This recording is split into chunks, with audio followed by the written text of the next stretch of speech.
Now, before I begin, this week, two trailers, one in Japanese, one in English, have been released for the new Space Pirate Captain Harlock movie that is coming out in September.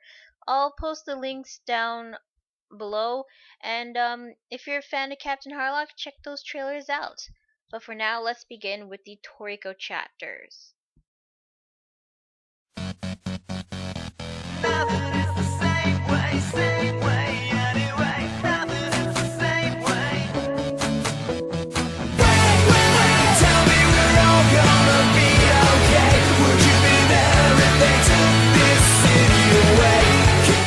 Hey guys, Lunar Spy1127 here, bringing you Toriko chapter 232, Wriggling Shadows. Yeah, I know I'm not recording this on the camera, but I just got back from school and I'm really tired and I don't have a lot of time for editing, so yeah. Anyway, the chapter begins with Setsuno who is fighting Chiyo earlier from the previous chapter, but she was ambushed by Kosaru, Kuribo, and Zaus, who are revealed to be members of Neo. Of course, after that attack, Setsuno is pissed. I gotta hand it to Shimabukuro when it comes to drawing intimidating faces. Setsuno uses her pressure cooking to destroy Kuribo's arm, but it turns out it was a gimmick fry pan that looked like his arm. So wait, Setsuno was captured by a frying pan? And even though Kosaru absorbed like 10 million kilocalories, she apparently still has plenty enough to fight these three. Just how many calories does she have?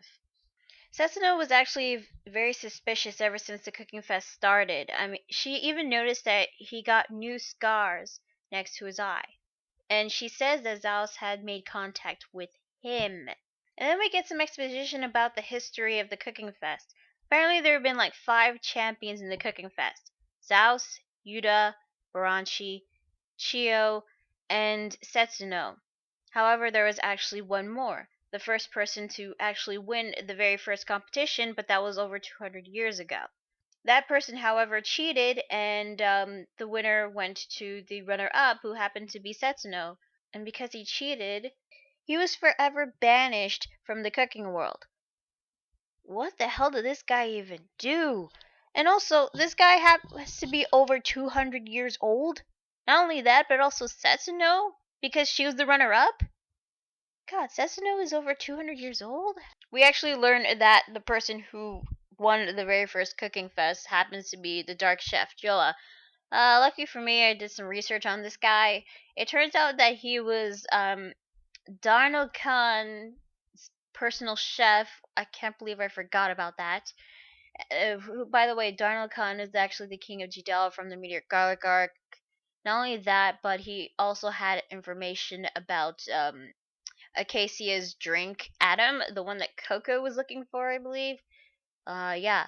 And honestly, I think he might be the founder of Neo. He could be the leader, but we don't know that yet. Setsuno assumed that Zaus let his guard down because of the scars he got from Joa, but Zaus actually disagrees with this. And before I continue, I have this sort of theory. Just hear me out on this. Remember back in the Four Beast arc when Teppei was confronted by this cloaked figure, which he may or may not have been the one responsible for the Four Beasts attacking. But then when we see when we go back to Teppei, his scar got longer when he met the cloaked figure. Zaus, however, when he met Joa, he obtained new scars. So this might be, I don't know if this might be true or not, but this is a theory I have. But what if the mysterious figure that Teppei ran into happened to be Joa? So I don't know if it's like true or not. If you don't like it, just ignore what I said about that. Anyway, back with Zaus and Setsuno. Yeah, Zaus disagrees that he was ever caught his guard, and then all of a sudden he stabs Chiyo from behind. Seriously, he unsheathes his sword and just stabs Chiyo, who's behind Zaus. Holy shit! I was not expecting that. But Zaus did say that Chiyo was also someone who was likely to get in Neo's way, so he had to kill her.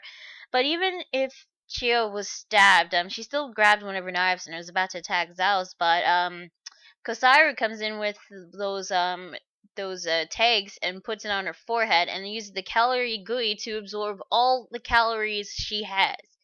So is she dead? Because she wanted to get Acacia's appetizer to bring back her son. Okay, we do learn a little bit more about Neo's intentions. I mean, they are after God, just like Bishokukai and IGO. But not only that, but they're actually after so much more. Because Zaus said God and beyond. So what? They want to take over the world? They want to take over the gourmet world? That, or maybe they're not just after God. Maybe they're after all of Acacia's full course menu. I don't know. It's still a bit vague what their intentions are. We know that it is God, one of their intentions, but so much more we probably don't know that yet.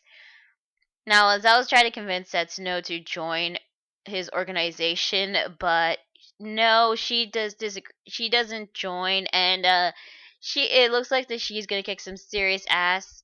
But we had to cut back to the Bishokukai invasion that was occurring. We see Jerry Boy using a what was it called, splinter particle whip to attack any of the chefs, but he was fighting against Aimaru and Match. Match manages to cut Jerry Boy's whip, and then Jerry Boy gets pierced with multiple arrows called the pre-shot routine Senya no Oshi. So yeah, Jerry Boy, don't know if he's dead or not. Then again, this is Toriko, so I'm not really sure. Back with the Yakuza, they're fighting against Limon, I think that was her name. Yeah, Limon. And they shoot at her, but she uses something called damage tasting to absorb all the attacks. Yeah, she gets shot multiple times. So I think that technique might have made her immune to some of the attacks, but still was damaged by them. I don't know. But anyway, not only does she get hit by the attacks, but she redirects them to the Yakuza.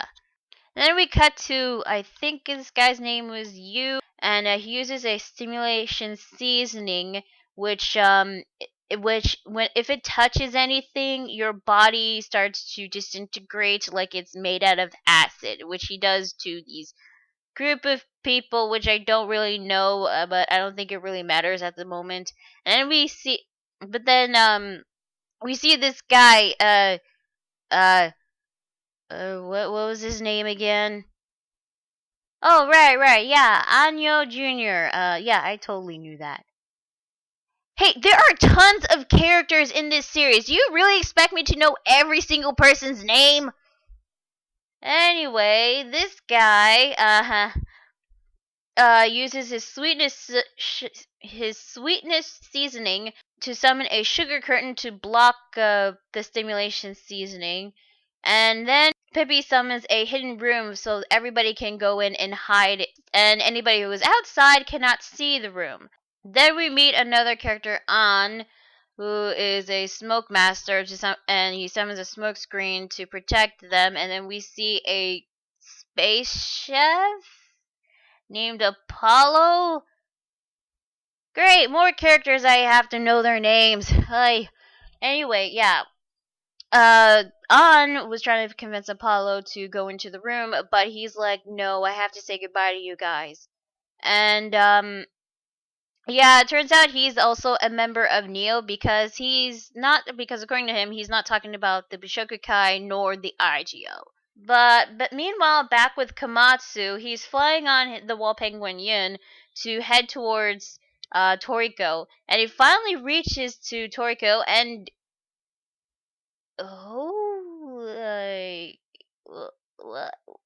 what just happened? What just happened? Komatsu reaches to Toriko, and he's stabbed by Star June's hand. and it looks like he's on fire because smoke is coming out of his body. What in the flying fuck just happened? Yeah, Komatsu's surprised. He yells out Toriko's name, and then the chapter ends with Star June saying, "There you are. We were just finishing up," and that's basically it. Yeah, so that is Toriko chapter 232. What did I think? Well, I thought this was another pretty good chapter. I'll admit there wasn't a lot of action here, but we do actually learn a little bit more about Neo's intentions. Um, even though it was a little bit brief. They say that they're after not only God, but so much more. Maybe they want to take over the gourmet world, or they want to take over all the food, not only in the gourmet world, but also in the cooking world as well. That's what I think. I still have the theory that Joa might have been the person that Tepe ran into after the 4 Beast arc, but that is still up for debate at the moment.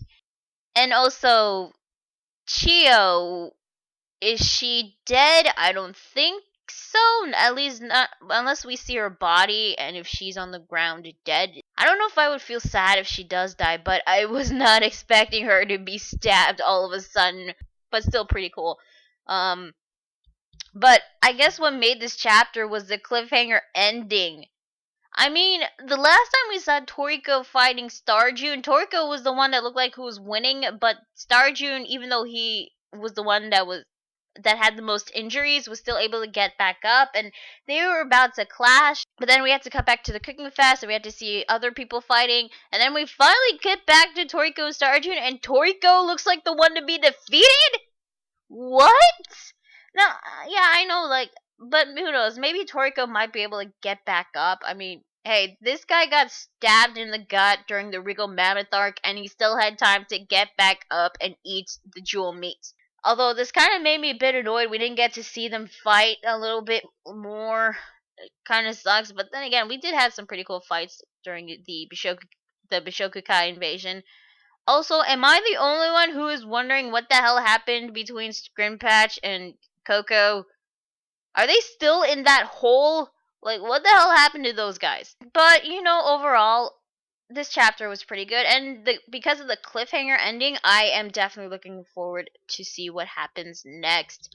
Although, now that Toriko seems to be incapacitated, what is Komatsu gonna do? I mean, is Starjun really gonna take Komatsu back to the Bishokukai headquarters?